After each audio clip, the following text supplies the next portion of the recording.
வணக்கம். திரையரங்கம். One battle after another. இது ஒரு ஹாலிவுட் திரைப்படம். இந்த திரைப்படத்தினுடைய இயக்குனர் பால் தாமஸ் ஆண்டர்சன். இந்த திரைப்படத்தினுடைய கதாநாயகன் பிரபல ஹாலிவுட் நட்சத்திரமான லியோனார்டோ டிகாப்ரியோ. தாமஸ் பின்ச்சான் எழுதிய வைன்லேண்ட் என்ற புதினத்தை அடிப்படையாக வைத்து எடுக்கப்பட்டிருக்கக்கூடிய திரைப்படம் இது. ஃபார் லெஃப்ட் மிலிட்டன்ட் குரூப் என்று கூறப்படக்கூடிய ஃப்ரெஞ்ச் 75 என்ற அமைப்பில் முக்கிய பங்கு வகித்து பணியாற்றக்கூடியவர் பேட் என்ற கதாபாத்திரத்தில் வரக்கூடிய லியோனார்டோ டிகாப்ரியோ.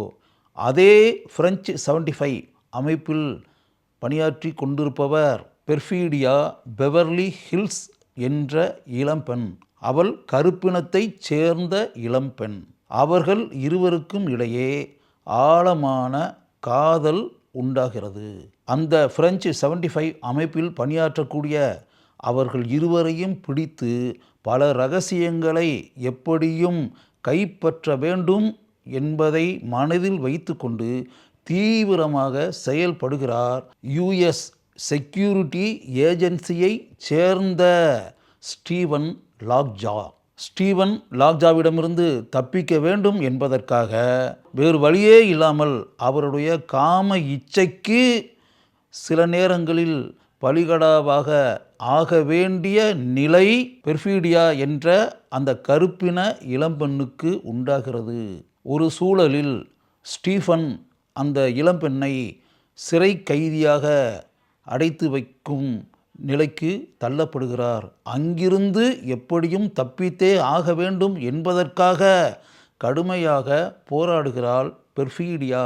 அப்போது வேறு வழியே இல்லாமல் தன்னுடைய அமைப்பில் இருக்கக்கூடிய சில மனிதர்களை காட்டி கொடுக்க வேண்டிய நிலை அவளுக்கு உண்டாகிறது. அதைத் தொடர்ந்து அவள் அங்கிருந்து தப்பித்து ஓடி விடுகிறாள். ஃப்ரெஞ்சு 75 அமைப்பில் இருக்கக்கூடிய பலரையும் வன்முறை செயலில் இறங்கி தாக்குவதற்கான செயலில் ஈடுபடுகிறார் ஸ்டீவன்.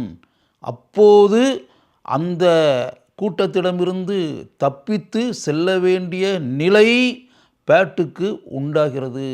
பேட் கதாபாத்திரத்தில் நடித்திருக்கக்கூடிய லியோனார்டோ டிகாப்ரியோ எந்த அளவிற்கு பல சாகசங்கள் புரிந்து அவர்களிடமிருந்து தப்பிக்கிறார் என்பதை காட்சிகளாக நமக்கு முன்னால் காட்டுகிறார்கள். அவருடைய மகளாக இருக்கக்கூடிய வில்லாவிற்கு இக்கட்டான ஒரு நிலை உண்டாகிறது.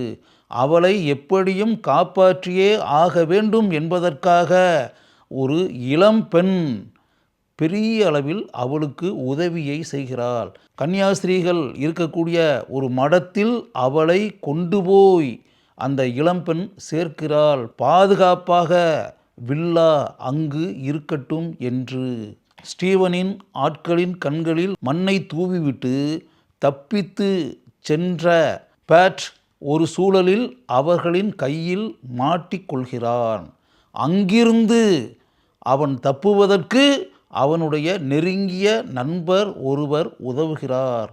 தப்பித்து வெளியே வரக்கூடிய பேட் தன்னுடைய பெயரை பாப் என்று இப்போது மாற்றி வைத்து கொண்டிருக்கிறார். பெயரை பாப் என்று மாற்றி வைத்திருக்கக்கூடிய பேட்டை எப்படியும் பிடிக்க வேண்டும் என்பதில் தீவிரமாக இருக்கிறார் ஸ்டீவன். அதேபோல பேட்டின் மகளான வில்லாவையும் எப்படியும் பிடித்தே ஆவது என்பதில் வெறித்தனமான நோக்கத்துடன் இருக்கிறார் ஸ்டீவன். அவருடைய பார்வையிலிருந்து தப்பித்து தந்தை ஒரு பக்கம் தப்பித்து செல்ல, மகள் இன்னொரு பக்கம் போராடி கொண்டிருக்கிறாள். இந்த போராட்டங்களுக்கு பிறகு என்ன நடக்கிறது என்பதை மிகவும் விறுவிறுப்பாக படத்தில் காட்சிகளாக படமாக்கி நமக்கு முன்னால் திரையில் காட்டுகிறார்கள். படத்தினுடைய உச்சக்கட்ட காட்சியில் மிகப்பெரிய சேசிங் காட்சிகளுக்கு பிறகு தந்தையும் மகளும் பல சோதனைகளுக்கு பிறகு இணைகிறார்கள். அவர்கள் இருவரும் வீட்டில் அமர்ந்திருக்க தன்னுடைய மனைவியின் கடிதத்தை தன்னுடைய மகளிடம் கொடுக்கிறார் பேட் கதாபாத்திரத்தில் வரக்கூடிய லியோனார்டோ டிகாப்ரியோ. அந்த மகளான வில்லா தன் தாய் எழுதிய கடிதத்தை வாசிக்கிறாள். அந்த தாய் என்றாவது ஒரு நாள் நான் வருவேன், நாம் மூவரும் வாழ்க்கையில் இணைந்து வாழ்வோம் என்ற நம்பிக்கை வெளிப்படக்கூடிய அளவிற்கு அதில் சில வரிகளை எழுதியிருக்கிறாள். அந்த கவித்துவத்தன்மையான காட்சியுடன் இந்த திரைப்படம் முடிவடைகிறது. பேட், பாபு என்ற இரு பெயர்களில் வரக்கூடிய கதாபாத்திரத்தை மிகவும் அருமையாக நம் மனங்களில் பதியக்கூடிய அளவிற்கு தன்னுடைய அருமையான நடிப்பை வெளிப்படுத்தி பாத்திரத்தின் தன்மையை எங்கோ உயரத்திற்கு கொண்டு சென்றிருக்கிறார் லியோனார்டோ டிகாப்ரியோ. டைட்டானிக் படத்தினுடைய கதாநாயகன் எந்த அளவிற்கு அனுபவ நடிப்பை இப்போது கொண்டிருக்கிறார் என்பதை படம் முழுக்க நம்மால் உணர முடிகிறது. ஸ்டீவன் கதாபாத்திரத்தில் சீன் பென் அருமையாக நடித்திருக்கிறார். டயானா டெய்லர் இவர்தான் பெர்ஃபீடியா பெவர்லி ஹில்ஸ் கதாபாத்திரத்தில் நடித்திருப்பவர். இந்த கருப்பின நடிகை மிகவும் அருமையாக அந்த கதாபாத்திரத்தில் நடித்து நம்முடைய நற்சான்றிதழை பெறுகிறார். சேஸ் இன்ஃபினிட்டி இவர்தான் வில்லா என்ற அந்த இளம்பெண்ணின் கதாபாத்திரத்தில் நடித்திருப்பவர். இந்த நடிகை அந்த கதாபாத்திரத்திற்கு கச்சிதமாக பொருந்தியிருக்கிறார். இந்த இளம் வயதில் இந்த அளவிற்கு இவரிடம் அருமையான திறமைகள் இருக்கின்றனவா என்ற ஆச்சரியம் நமக்கு உண்டாகிறது.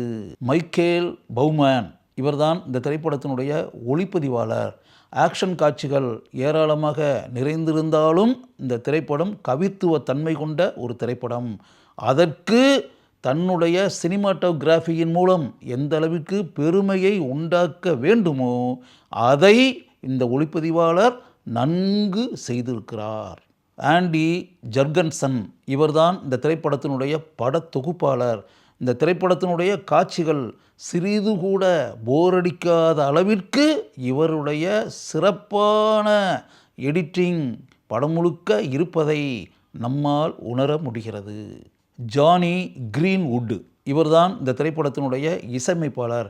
கவித்துவ தன்மை படம் முழுக்க இருக்கக்கூடிய அளவிற்கு மென்மையான இசையை இவர் படம் முழுக்க தந்து நம்முடைய இதயங்களில் தனியான ஒரு இடத்தை பிடிக்கிறார். இந்த திரைப்படத்தினுடைய கதையை எழுதியிருப்பவர் இந்த திரைப்படத்தினுடைய இயக்குனரான பால் தாமஸ் ஆண்டர்சன். ஆக்ஷன் காட்சிகள் நிறைந்திருக்கும், சென்டிமெண்ட்ஸ் ஏராளமாக இருக்கக்கூடிய நல்ல கதை கருவை கொண்ட திரைப்படத்தை பார்க்க வேண்டும் என்று ஆசைப்படுகிறீர்களா? கட்டாயம் இந்த திரைப்படத்தை நீங்கள் பாருங்கள். உங்களுக்கு நிச்சயம் இந்த திரைப்படம் பிடிக்கும் என்பது மட்டும் எனக்கு தெரியும்.